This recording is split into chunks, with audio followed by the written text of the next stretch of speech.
दुमका में, चाईबासा में, बोकारो में स्कूल बनाने का निर्णय लिया है अध्यक्ष महोदय।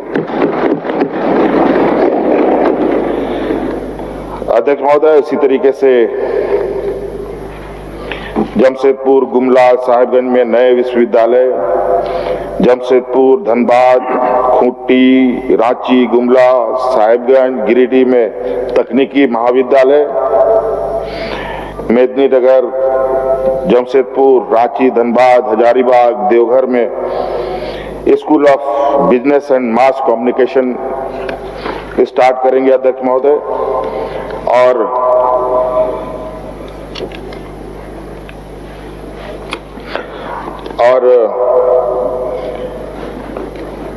अध्यक्ष महोदय,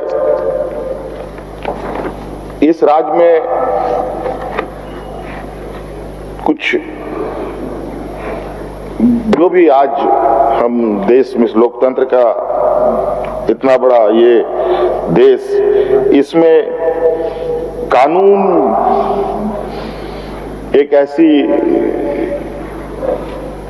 कानून का क्षेत्र है अध्यक्ष महोदय, जिसको लीगल साइड हम लोग कहेंगे सही, उस क्षेत्र में यहाँ पर बहुत कम बच्चों को अवसर मिलता है अध्यक्ष महोदय। और नतीजा है कि यहाँ पर वकील नहीं है तो जज भी नहीं बनते। एक दो जज हैं, एक दो कभी बने तो बने गलती से, भूल से। अभी हाल फिलहाल में ही एक जज थे, वो भी रिटायर कर गए। और मुझे लगता है अध्यक्ष महोदय, इस क्षेत्र में भी यहाँ के आदिवासी दलित पिछड़ों को आगे आना चाहिए। इसलिए लीगल स्टडी को आगे बढ़ावा देने के लिए गिरिडीह, चाईबासा, दुमका, मेदिनीनगर एवं देवघर में विधि विश्वविद्यालय खोलने का हम लोगों का निर्णय लिया अध्यक्ष महोदय। स्वास्थ्य को लेकर के अध्यक्ष महोदय, आपको पता ही है अध्यक्ष महोदय, हमारे विपक्ष के लोग कितने आग बबूले होते रहते हैं। इनके साथ देने वाले कुछ लोग और बौद्धिक लोग इधर उधर पर्दे के पीछे भी बैठे रहते हैं, जो उनको बड़े तरीके से साथ भी देते हैं अध्यक्ष महोदय। हमें पता है अध्यक्ष महोदय, हमारी सरकारी व्यवस्था में इस राज्य की जनता को भरोसा है। आज यही वजह है अध्यक्ष महोदय कि बेड नहीं है तो हम जमीन पे ही अपना इलाज कराएंगे, लेकिन रांची के रिम्स में ही हम इलाज कराएंगे। और रांची के रिम्स के अंदर की जो लोगों का लोड इतना अधिक हुआ पड़ा है अध्यक्ष महोदय, और वो इतनी पुरानी बिल्डिंग रही है अध्यक्ष महोदय, जहां आज वो समय अवधि में कमजोर सा हुआ पड़ा है। आज उस रिम्स को आने वाले 5 साल के अंदर आप नया रिम्स के रूप में देखेंगे। इसके लिए लगभग 7,000 करोड़ रुपया का हम लोगों ने एक बजट उपबंध किया है अध्यक्ष महोदय। और इसके साथ साथ अपने सरकारी झारखंड सरकार अपने दम पर रिम्स के ही तर्ज पर एक नया मेडिकल कॉलेज भी रांची में स्थापित करेगी अध्यक्ष महोदय। और तो और अध्यक्ष महोदय, इस क्षेत्र में आपको बताते हुए खुशी हो रही है कि हम लोगों ने इस देश में पहला ये राज्य है अध्यक्ष महोदय, जहां आम जनों के लिए हम लोगों ने एयर एम्बुलेंस की व्यवस्था की है। हजारों लोगों ने इसका लाभ भी लिया अध्यक्ष महोदय। अध्यक्ष महोदय, इसमें एक कदम और आगे बढ़ते हुए अभी इस विषय पर हम लोग कार्य योजना लगभग आखिरी चरण पर है। आपको आए दिन खबर होता होगा, चाहे वो सही हो गलत हो। और हमारा राज्य के जो भौगोलिक स्थिति भी ऐसा है अध्यक्ष महोदय, पहाड़ पठार, नदी नाला और गांव भी इसी तरीके से, 2 घर वहां है, 4 घर वहां है, 50 घर वहां है। अलग अलग जगहों पर लोग कहां बीमार होगा नहीं होगा इसका कोई बता पाना संभव नहीं है अध्यक्ष महोदय।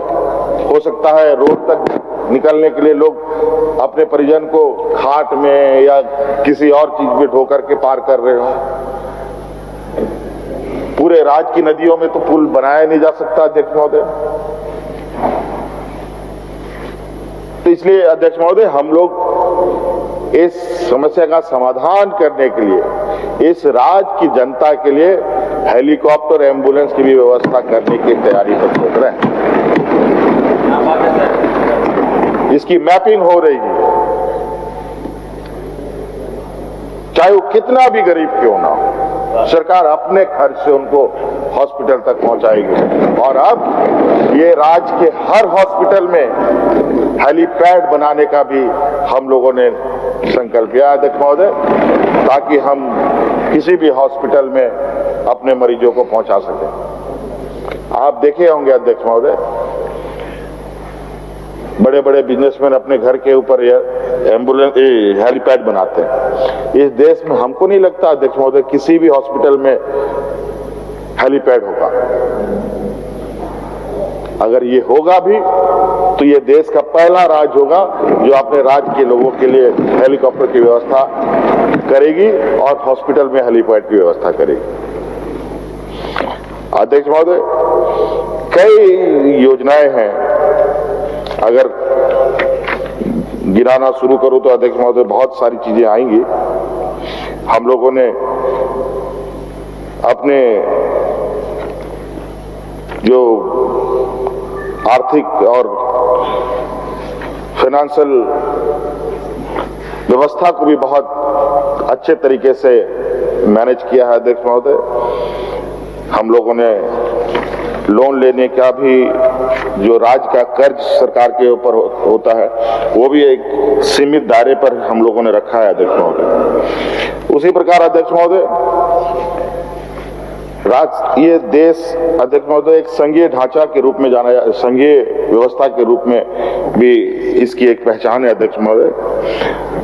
जितनी ताकत हम लगाएं उतना ताकत केंद्र सरकार को भी सहयोग के रूप में देना पड़ता है अध्यक्ष महोदय। लेकिन हमें ये बार बार ये एहसास कराया जाता है कि आप डबल इंजन की आप सरकार नहीं है तो आपके साथ सौतेला व्यवहार किया जाएगा, और ये बिल्कुल स्पष्ट रूप से दिख रहा है अध्यक्ष महोदय। आप देख रहे हैं अध्यक्ष महोदय, इस राज्य में सब, मुझे लगता है अगर खनन गतिविधियां यहाँ होती है अलग अलग खनिज संपदाओं का, तो मुझे लगता है इस देश में सबसे अधिक खनन कार्य अगर हो रहा होगा तो झारखंड प्रदेश में ही हो रहा होगा अध्यक्ष महोदय। चाहे कोयला हो, लोहा हो, तांबा हो, जो भी हो, आज उसको लेकर अध्यक्ष महोदय लगातार हम अपनी मांग रख रहे हैं, और विशेषकर कोयला कंपनियों से। अभी तो एक ही क्षेत्र में अभी घुस पाए हैं, कोयले के क्षेत्र में 1,36,000 करोड़ रुपया का बकाया। केंद्र सरकार कभी बोलता है हाँ, कभी बोलता है ना अखबारों में, लेकिन आज 1,36,000 करोड़ रुपया में हमें पैसे आए हैं अध्यक्ष महोदय, ऐसे नहीं है कि नहीं आए हैं। इसके एवज में हमें पैसे आए हैं बहुत कम, मुझे लगता है कि 2,500-3,000 करोड़ रुपए से अधिक नहीं आया होगा, लेकिन 1,36,000 करोड़ रुपया अध्यक्ष महोदय, ये इतना बड़ा बजट है। अगर ये पैसा एक मुश्त हमें दे दिया जाए अध्यक्ष महोदय, तो मैं आपको वादा करता हूं अध्यक्ष महोदय, हमारे जैसे राज्यों को ये राज्य कर्ज देने की स्थिति में आ जाएगा अध्यक्ष महोदय। हम लोग कर्ज देंगे अध्यक्ष महोदय, ये स्थिति पर इस राज्य को खड़ा किया जा सकता है, लेकिन ये लोग देंगे नहीं। ये चाहते नहीं है कि ये राज्य आगे बढ़े, ये चाहते नहीं यहाँ के आदिवासी, दलित, पिछड़ा मजबूत हो। इनको तकलीफ होती है अध्यक्ष महोदय, हम जैसे लोग, आदिवासी समाज से आने वाले, दलित समाज से आने वाले लोग मंत्री बने, मुख्यमंत्री बने, इनको तकलीफ होती है, आंखों में चुभता है। इनको अच्छा नहीं लगता है कि हम लोग